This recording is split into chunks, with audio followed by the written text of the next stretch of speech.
Medical officer in-charge urban PHC Seva Sadan की ठाकुरगंज में है, वहाँ की इंचार्ज हूँ। ठीक है, और आज मैं आपसे जो बात करना चाहती हूँ, जो 2-3 चीज़ें हैं जो बहुत ही ज़्यादा ज़रूरी है कि आप लोगों तक वो मैसेज पहुँचे। स्वच्छता पखवाड़ा जो चल रहा है, आप सबको भी इस बात की जानकारी है कि डेंगू के मरीज़ बढ़ रहे हैं। सीज़न है ये, जब बरसात का मौसम शुरू होता है तो जो मच्छरों की पैदावार बढ़ती है, तो जो भी आपके मॉस्किटो बॉर्न डिजीजेज हैं वो बढ़ने लगते हैं। मॉस्किटो बॉर्न डिजीजेज में आपका जो डेंगू है, मलेरिया है, जापानीज एनकेफेलाइटिस आता है, ये सारी की सारी बीमारियां इस सीज़न में आपके जून टू सितंबर आपके बढ़ने लगते हैं और कुछ सालों में इसका एपिडेमिक बढ़ जाता है, नंबर ऑफ केसेस बढ़ जाते हैं। इस बार भी ऐसे हुआ, कोविड ऑलरेडी हम लोग कोविड से ग्रसित हैं और इसके साथ साथ अब हम लोगों का डेंगू के मरीज बढ़ने लगे हैं। न्यूज़ में भी आप लोगों ने सुना होगा, डेंगू के अलावा कुछ और बीमारियां भी हैं जो कि वेक्टर बॉर्न डिजीजेज होते हैं, जो मच्छरों से और आपके जो कुछ फ्लीज होते हैं, कुछ इंसेक्ट बॉर्न डिजीजेज हैं जो कि इस मौसम में बढ़ जाते हैं। मुजफ्फरनगर में आपका जो बच्चों की मौतें हो रही हैं, वहाँ पर आपका डेंगू है वो फैला हुआ है। इसके अलावा दिमागी बुखार के मरीज फैले हैं, प्लस कुछ टिक टाइफस वगैरह की भी जो रेयर बीमारियाँ होती हैं उन्होंने भी जोर पकड़ लिया। तो जो आपका पखवाड़ा ये चलाया गया है वो इसीलिए चलाया गया क्योंकि इस टाइम पर आपकी जो मच्छरों की तादाद बढ़ती है, झाड़ झंकार बढ़ता है। झाड़ झंकार या आपका टिक टाइफस है, इसमें चूहों की तादाद बढ़ती है, उसमें जो ये फ्लीज होते हैं उससे ये डिजीज फैलता है, वो फैलना शुरू हो गया है और इनसे बच्चों की मौतें भी हो रही हैं। बचाव की अगर हम बात करें तो खाली इस मौसम में ही नहीं, राउंड द ईयर हमें स्वच्छता रखनी चाहिए, जो कि हमारी सेहत के लिए ज़रूरी है। जो अन्य बीमारियां हैं उनसे भी बचने के लिए ज़रूरी है। अगर हम स्पेसिफिक आपकी बरसात के मौसम की बात करें तो स्वच्छता के लिए मच्छरों की अगर आपको रोकना है ब्रीडिंग, तो आपको अपने घर में साफ़ सफाई रखनी है। घर के आसपास जो आपके नालियाँ हैं उनको साफ रखें, उनमें पानी न रुकने दें। पानी रुकने से, गंदगी रुकने से मच्छरों की ब्रीडिंग बढ़ती है, उसमें लार्वे पनपते हैं। उसके अलावा जो खासतौर से डेंगू के लिए बहुत महत्वपूर्ण है, जो छूट जाता है, जो रोज़मर्रा की चीज़ों में हम उनको नहीं गिनते हैं, कूलरों का पानी साफ करें। एक चाय के चम्मच में अगर पानी है तो उसमें डेंगू के जो मच्छर हैं वो करीब 200 अंडे दे सकते हैं।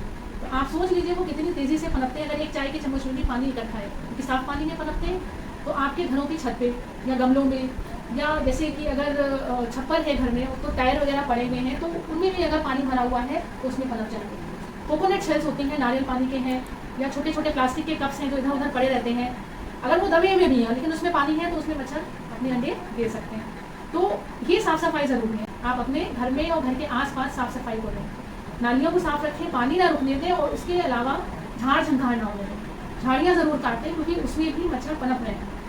रोड पे तो फॉगिंग हो जा रही है, अगर आपके घर में मच्छर है तो वो बीमारियों का रास्ता खोल देते हैं। चूहों की तादाद अगर बढ़ रही है तो वो भी खतरनाक है, टिक टाइफस उसी से हो रहा है। उससे बचने के लिए भी आपको घर में साफ़ सफाई रखें। अगर जहाँ पे अनाज वगैरह स्टोर करते हैं, स्टोर रूम्स हैं, उनको साफ रखें और चूहे मारने वाली दवाई वगैरह यूज़ कर रहे हैं, सावधानी से यूज़ करें, लेकिन उनको यूज़ करें, घरों में ये सब चीज़ें नहीं होनी चाहिए। तो ये तो आपका स्वच्छता पखवाड़ा का था। स्वच्छता में आपका दूसरा पहलू आता है अपनी खुद की साफ़ सफाई, साफ़ पानी। तो अगर आपके यहाँ पानी हैंडपम्प से आ रहा है तो कोशिश करिए कि जो सरकारी हैंडपम्प्स होते हैं इंडिया मार्क के, उनको यूज़ करें, क्योंकि उनका लेवल बहुत नीचे तक होता है, वो साफ़ पानी होता है। जो कॉमन हैंडपम्प्स होती हैं जो इंडिया मार्क टू नहीं होते हैं, उनका वाटर लेवल ऊपर वाला पानी लेते हैं वो, और वो दूषित होता है, पोल्यूटेड वाटर होता है, वो उसमें बीमारियाँ हो सकती हैं।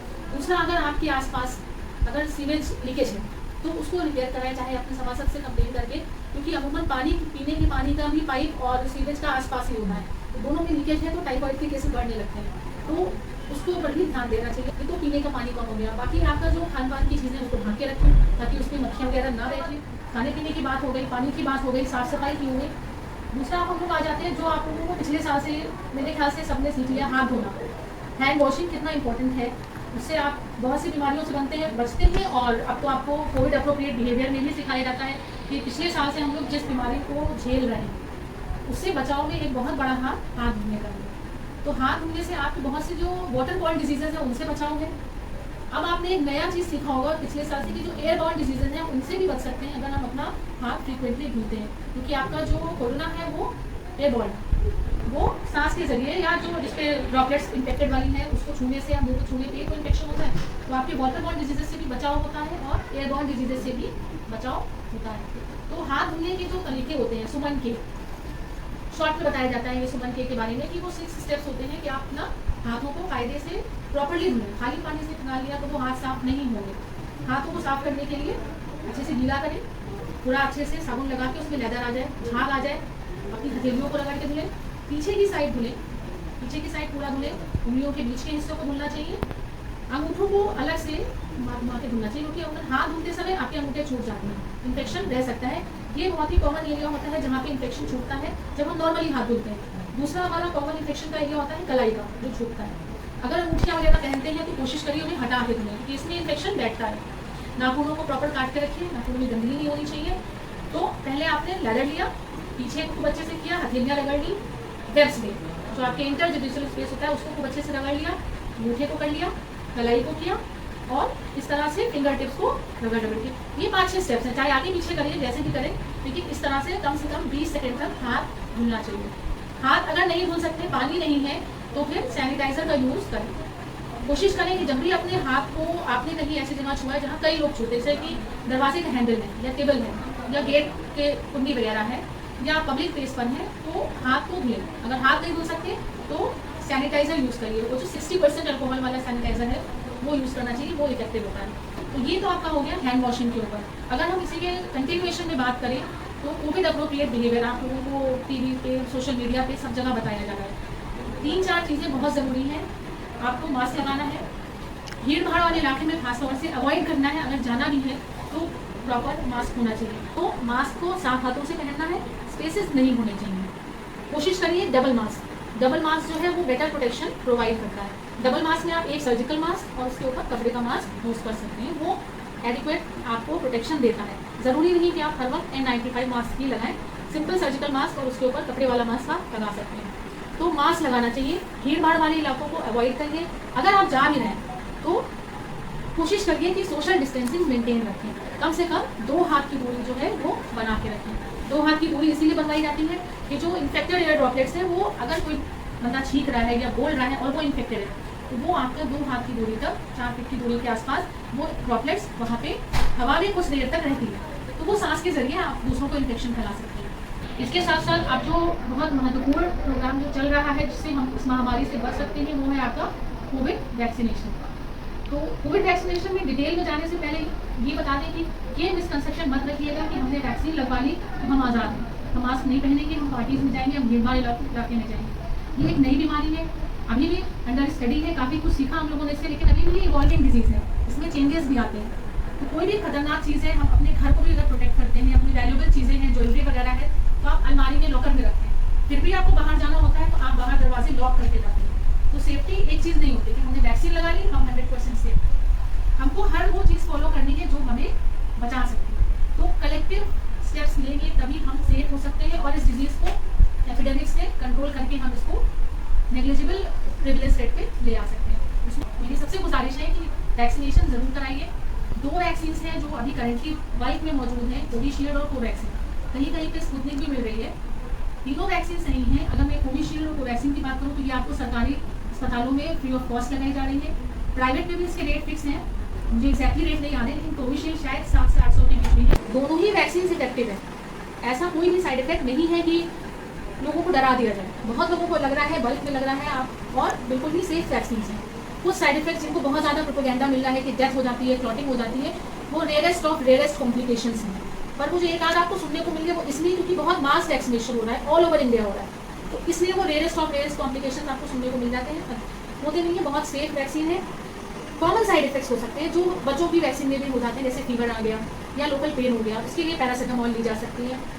जो लोग बीमार हैं, डायबिटीज़ है, कैंसर है या कोई भी क्रॉनिक डिजीज़ है, उनको भी ये वैक्सीन लग सकती है, कम्प्लीटली सेफ है। इनफैक्ट उनको तो ज़रूर लगवाना चाहिए क्योंकि उन्हें हॉस्पिटल बहुत फ्रीक्वेंटली जाना पड़ता है।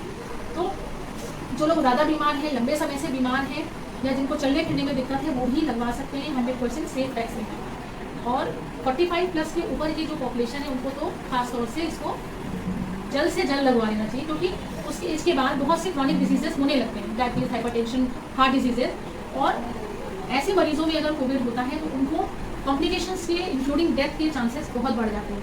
तो बहुत अच्छा है कि अगर वो शुरुआत में, क्योंकि अभी कोविड ज़्यादा नहीं है तो प्रदेश में लकीली कम है, एक आध केसेस ही आपको लखनऊ में मिल रहे हैं, तो अभी ये एपिडेमिक अपने लोएस्ट पॉइंट पे चल रहा है। तो हम बेस्ट टाइम है कि हम इस टाइम अपने आप को वैक्सीनेट करें।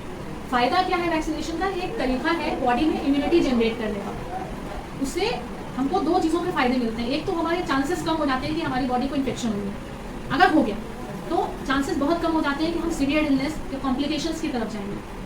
तो ये 2 बेनिफिट्स जो हैं ये हमें मिलते हैं, और ये दोनों बेनिफिट्स जो हैं ये आउटवे कर देते हैं कि कोई मिलियंस और मिलियंस में एक रिस्क हो जाए, उसको उसकी तुलना में बचाव बहुत है। कहा क्यों जा रहा है कि पब्लिक से कि सब लोग लगवा लीजिए? हर्ड इम्यूनिटी एक फैक्टर होता है कि जब किसी भी कम्युनिटी में 90% से ज़्यादा लोग, मतलब इस डिजीज़ में 90% से मीजल्स है, अगर आपकी 90% पॉपुलेशन वैक्सीनेटेड है, मतलब वो प्रोटेक्टेड है, तो वो जो 10% लोग हैं वो आसपास उन लोगों से घिरे हुए होते हैं जो डिजीज़ को आने नहीं देते हैं, तो वो 10% लोग भी बच जाते हैं। इसीलिए 90% तक की हर्ड इम्यूनिटी लाने के लिए हमें बहुत ज़्यादा लोगों को वैक्सीनेट करने, मतलब हर 100 में से हम 90 लोगों को वैक्सीनेट करेंगे तो वो 10 लोग भी बच जाएंगे, क्योंकि वायरस उन तक पहुँच नहीं पाएगा। इसलिए ये वैक्सीनेशन बहुत ज़रूरी है। आपकी दोनों वैक्सीन प्रेगनेंसी में भी दी जा सकती हैं, या उन लेडीज़ को भी दी जा सकती हैं या उन बच्चों को दूध पिला रहे हैं, कम्प्लीटली सेफ है, अलाउ कर दी गई है, और उनको भी लग सकती है। 18+ के नीचे की अभी पाइपलाइन में है वैक्सीन, हो सकता है उसकी भी कुछ महीनों में गाइडलाइंस आ जाए तब उनको भी लगने लगे, लेकिन 18+ के ऊपर ये वैक्सीन सबको लग सकती है। किनको नहीं लग सकती? किसी ने अगर कोवैक्सीन या कोविशील्ड लगवाई है और उसको बहुत ही सीवियर एलर्जिक रिएक्शन हो गया, या कभी कोई वैक्सीन लगवाई हो और बहुत ही सीवियर एलर्जिक रिएक्शन हो गया हो, तो वो अवॉइड करें। अगर एलर्जिक रिएक्शन नहीं है तो कोई। एक और क्वेश्चन उठता है कि मुझे खांसी जुकाम हो सकता है, मुझे कोविड हो, तो मुझे वैक्सीन लगवानी चाहिए कि नहीं?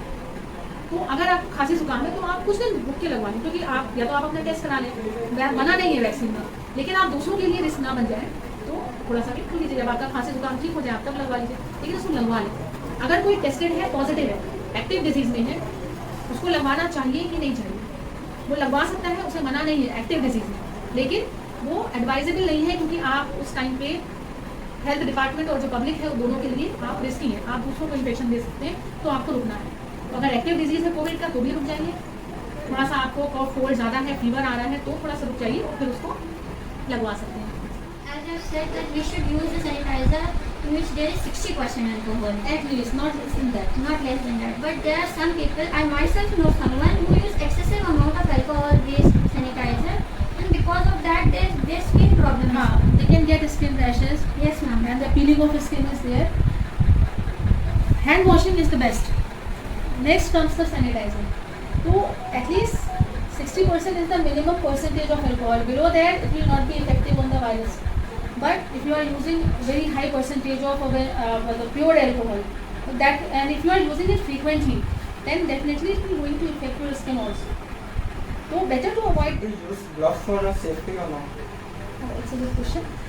Gloves जो आप यूज़ करते हैं, that is mainly recommended for the health personnel who are dealing with the infected patients or infected materials, plus those सफाई कर्मचारीज who are dealing with the biomedical waste, that is recommended for them. If you are using gloves, it gives you overconfidence that I am wearing it and I am protected. होता क्या है कि जो gloves होते हैं वो अलग अलग क्वालिटी के आते हैं, उनका भी एक टाइम ड्यूरेशन होता है। कुछ ग्लव्स आपके 2 आवर्स के होते हैं, उसके बाद वो पोरस हो जाते हैं, तो जो भी आपके सरफेस पे इन्फेक्शन है that keeps into your glove और फिर वो आपके स्किन पे सेटल डाउन हो जाएगा। तो वो आप सोच रहे आपका हाथ सही है, आपने ग्लव्स उतारे और आपके हाथ ठीक है, वो इन्फेक्टेड हो सकता है। अगर आपने बहुत ही लॉन्ग टाइम के लिए पहना हुआ है तो वो पोरस होते हैं, वो आपका सील डाउन कर जाएगा, वो इन्फेक्टेड हो जाएगा। ग्लव्स ज़रूरी है, प्लस आपने ग्लव्स पहन लिया, you are thinking you are protected, फिर आप सब जगह उससे टच कर रहे हैं तो वो सारी चीज़ें आपकी इन्फेक्टेड होती चली जाएंगी। और it is not possible to sanitise each and everything including balls, door knob, pen, books, I mean there is a long list. तो आप ग्लव्स पहनते हैं तो आप अनकॉन्शियसली उसको फैला रहे हैं, तो it's not recommended for general public. ये जो आपके जून से सितंबर के बीच में बरसात का सीज़न चल रहा है और इसमें जो आपके वायरल डिजीजेज, जो आपके सिंपल हाई ग्रेड फीवर या कॉफ कोल्ड के साथ जो पेशेंट्स हैं या जिनको घर में हो रहा है, फीवर आ रहा है, तो प्लीज़ आप लोग एस्प्रिन, डिस्प्रिन या कोई भी किसी भी तरह के जो ब्लड थिनर वाली ड्रग्स आती हैं उनको अवॉइड करिएगा, ब्रूफेन अवॉइड करिए, सिंपल पैरासीटामोल लीजिए। और अगर हाई ग्रेड फीवर लगता है या आपकी बॉडी में कहीं चकत्ते जैसे पड़ते हैं या यूरिन में या स्टूल में अगर ब्लड आ रहा हो या पेट में बहुत ज़्यादा तेज़ दर्द उठ रहा है तो फिर आप लोग तुरंत डॉक्टर को दिखाइए। और ये ड्रग्स जो कभी कभी हम लोग घर में नॉर्मली ले लेते हैं दर्द के लिए, फीवर के लिए, इनको अवॉइड करिएगा, क्योंकि इससे प्लेटलेट काउंट्स और डिप कर जाते हैं और वो कॉम्प्लिकेशंस लीड कर सकते हैं। तो बेटर है कि इन ड्रग्स को अवॉइड करिए, सिंपल पैरासीटामोल की तरफ चलिए।